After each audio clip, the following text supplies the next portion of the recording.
Have you ever noticed that the deeper your thoughts go, the harder it becomes to connect with others? That the more questions you ask, the more people seem to turn away? You're not imagining it. In a world addicted to speed, simplicity, and surface-level thinking, depth becomes a kind of rebellion. And like all rebels, deep thinkers often walk alone. Throughout history, society has celebrated innovation, but only when it's comfortable, when it's challenging, when it questions the foundations of what we believe. That's when resistance begins. Think of people like Kierkegaard, Simone Weil, or even Alan Watts. They weren't outcasts because they lacked clarity. They were outcasts because they had clarity, and clarity often makes others uneasy. But why? Why does society respond so defensively to those who think deeply? The answer, surprisingly, isn't just philosophical. It's psychological. Imagine standing next to someone incredibly wealthy.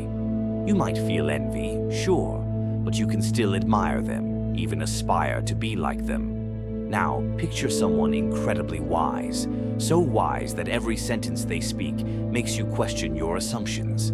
Suddenly, you don't feel admiration, you feel exposed.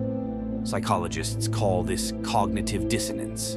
When someone challenges our internal model of reality, our brain doesn't say, interesting. It says, danger. That's because most people build their identity around what they believe, not around why they believe it. So, when a deep thinker enters the room, they don't just share ideas, they mirror back limitations, not out of arrogance, but out of clarity. And people don't always forgive mirrors.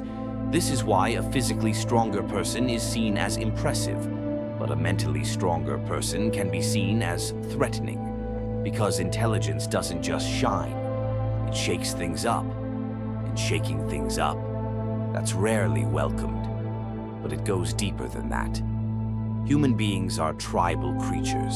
Our ancestors survived not by standing out, but by fitting in. Blending into the group meant safety. Questioning the group meant exile. And exile thousands of years ago meant death. This is why, even today, our brains are wired to protect group harmony, even at the cost of truth. So, when someone starts questioning tradition, digging into uncomfortable truths, or refusing to play the game of shallow validation, they're seen not as insightful, but as disruptive.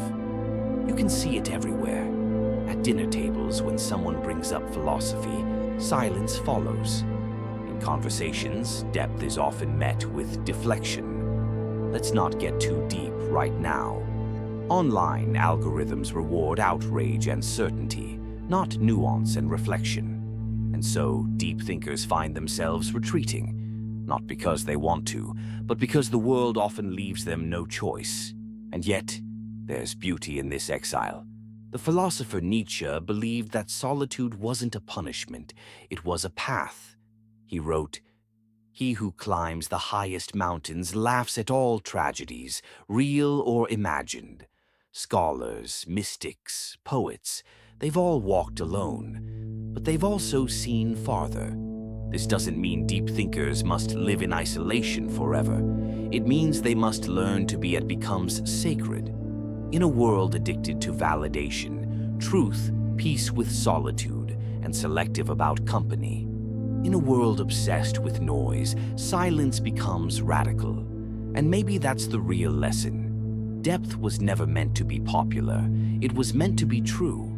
So if you find yourself doubting, questioning, or thinking too much, don't see it as a flaw.